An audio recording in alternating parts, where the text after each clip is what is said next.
So sitting next to me today is a 2021 Ford Raptor. In today's video, I'm going to be showing you what the difference is between a normal F-150 and the Raptor, and that includes the suspension, the interior portions, the width of the car, the size of it, the ground clearance, and the approach and departure angles, everything that is different. So let's hop right into the video. All right, now starting on the exterior up front, you will notice the front fascia of the Raptor is a little different than other F-150s. Instead of having a Ford blue oval badge right here, you just have Ford spelled out in massive letters. And above that, you have these spacer lights right here because the truck is wide enough to require those. This is actually 96 inches wide with the mirrors included. You'll also see in the headlights over here that it says Raptor in the assembly for them, which is pretty cool. Down here, you also have these Rigid Industries fog lamps right here. And overall in the front, it just looks like a more beefy vehicle. You have these two tow hooks down here and then a steel bash plate under the vehicle right here, just in case you come down at too sharp of an angle and you don't want to break anything. Now, if you look up at the hood, it does look more beefy than a normal F-150. And on top of that, you have more of a hump going over it. And on the side of that is the Raptor logo. Now, since this has the 37-inch tire package, it does have 37-inch tires. That increases the ground clearance of the Raptor from 12 inches to 13.1 inches. But you do get these 17-inch all-terrain tires from BF Goodrich and these 17-inch, it looks like a carbonized gray metallic color for the rims. Anyways, all around you do get Fox electronically dampable shocks, and if you have the 37-inch tire package, you get 13 inches of suspension travel up front and 14 inches in the rear. But if you do have the 35-inch tires, you get 14 inches of suspension travel up front and 15 inches in the rear. So it goes down for the 37-inch tire package, but ground clearance goes up.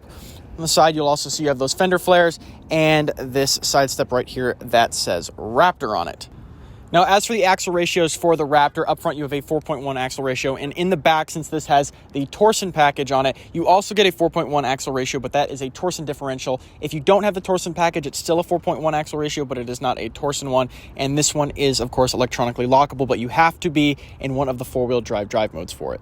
All right, and as for other parts of the suspension up front, you do have an independent double wishbone suspension set up in the front with cast aluminum lower control arms. And in the rear, you have a 5-link coil with panhard rod setup.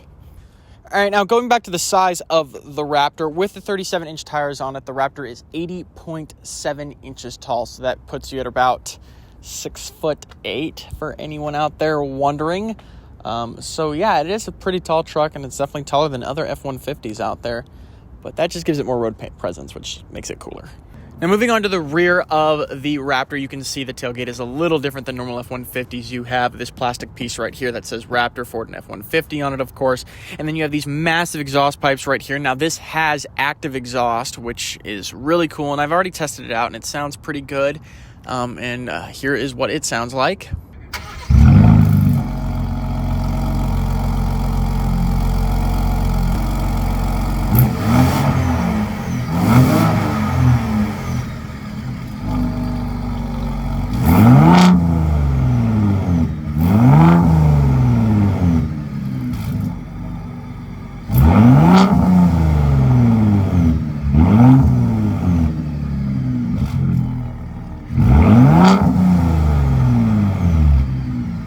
Now, what's nice about this exhaust is that it is adjustable by using the steering wheel rather than the Mustang, where you have to go through the digital gauge cluster to change it. This, you just press a button on the steering wheel, which is really nice. And we will go over the exhaust modes more in the vehicle.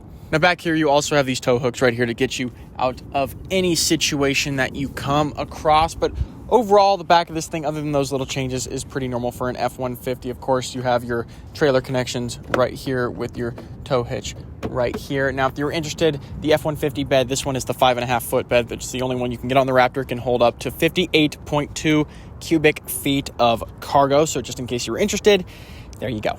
All right, now as for what's powering the Raptor, under the hood you have a 3.5-liter twin-turbocharged V6. Now, this is not the same 3.5-liter V6. This is the high-output version of the 3.5-liter V6. Makes 450 horsepower and 510 pound-feet of torque, which kind of sucks. And the reason is that this is the same amount of power the last generation Raptor had. But the last generation Raptor didn't have to deal with the Ram TRX, which makes a lot more power than this engine does. Now, Ford said there's a Raptor R coming, which uses the 5.2-liter supercharged V8 from the GT500, which I feel like Ford is intending that to be the competitor to the TRX, but this should be because this is the mainstream Raptor that anyone can buy versus the Raptor R is supposed to be a limited amount of production. So I don't really get it.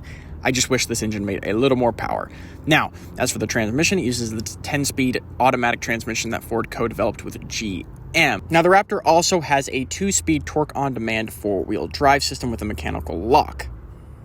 All right, now if you're interested in the approach, departure, and breakover angles of the Raptor with the 37-inch tires, and I'll mention the 35s in a second, with the 37-inch tires, you have an approach angle of 33.1 degrees, a departure angle of 24.9 degrees, and a breakover angle of 24.4 degrees.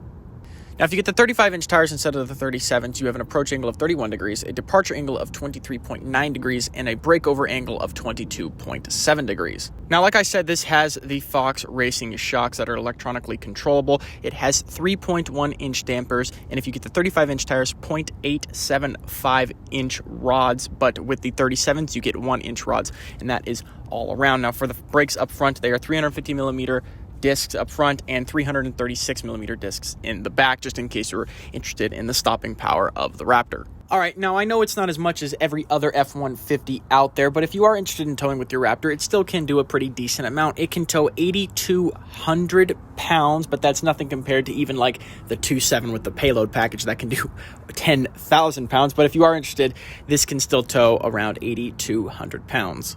All right, now moving on to the interior of the F-150 Raptor, you can see there are definitely some changes over a normal F-150, starting with the upholstery and the seats in here. These are Recaro bucket seats that have Alcantara and leather on them with this orange contrast stitching. And then you have the Raptor right here embroidered into the backrest. Now, since this has the Bang & Olufsen Unleashed system in it, which is an 18-speaker system, you do get speakers in the headrest of the seat too, and with a little Bang & Olufsen logo right there. Now, other places where this change in upholstery takes effect is going to be on the center console, where you have another Raptor logo, more Alcantara, and more leather, but you don't get the contrast stitching right there. There's also been some changes in the inlays in this vehicle. You have more nice feeling plastics right here on the side and different looking plastics right here for the covers. And up on the doors right here, you do have a blue vinyl feeling material with that orange contrast stitching and more leather for the armrests on the door.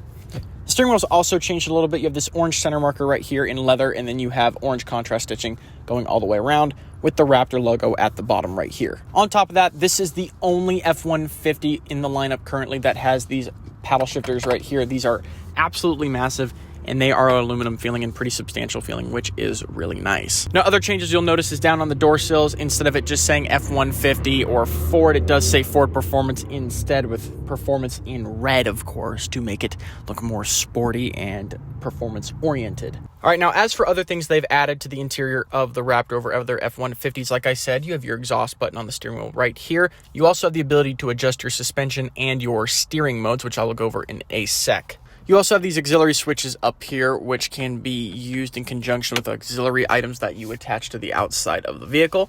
Right up here, you have a trail control button, which I first use on the Bronco, which is really nice. It's one pedal drive, basically. So like in EVs, you have one pedal drive.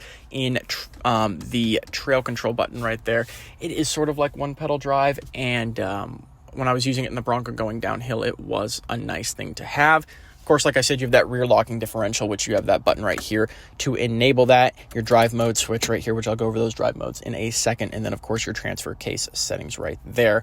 Now, of course, the coolest thing in all F-150s is going to be the little gear selector that goes up and down.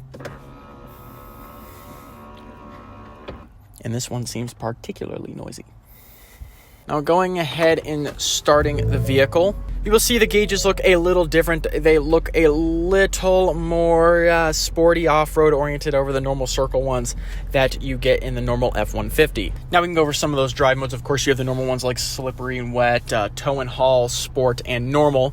But in this one, you also get a deep snow and sand, you get an actual Baja mode, and you get a rock crawl mode. So if you're interested in doing any of those things, this truck is perfectly capable.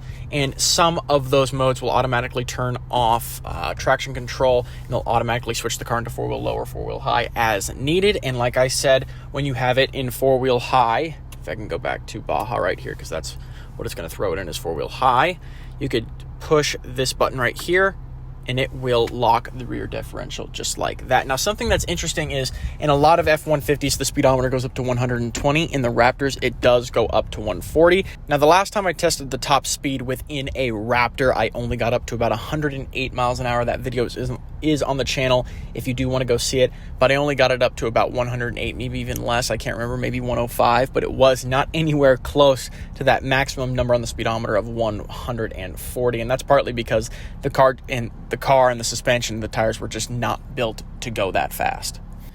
Now, other than that, things in this interior are pretty standard for the F-150 as long as you get like the Lariat trim levels and above. You have plenty of luxury features. This one actually has the Blue Cruise compatible system for the self-driving using this IR sensor right here, which I went over, and I believe the Tremor video I did mention the fact that it had the ability to have Blue Cruise. The IR sensor reads your eyes, so you can take your hands off the steering wheel as long as you're paying attention to the road.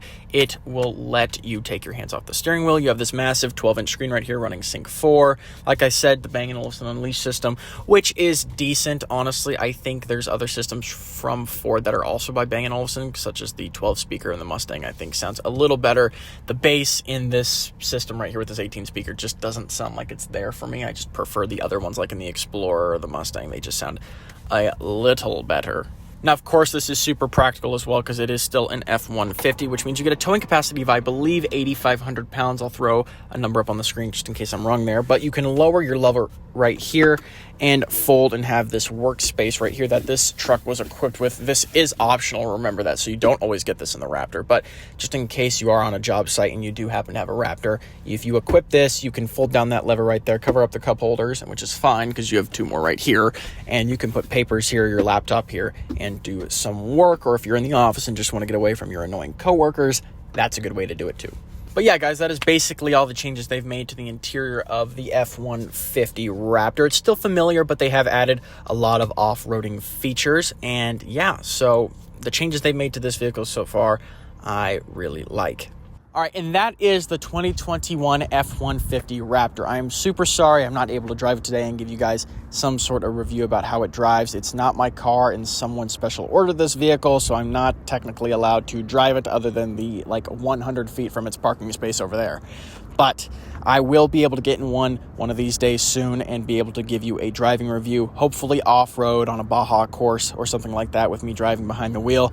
And so we can see how this thing really performs. But as for the interior, exterior, all the suspension upgrades, the engine changes, and all the exterior cosmetic changes, I hope you guys liked the video. I went over as much of those as I possibly could remember to go over. But if you guys did like the video, make sure you hit that like button down below. And if you want to see more from us, make sure you subscribe so you can see me drive the Raptor in the future. But anyways, guys, I will see you all in the next video.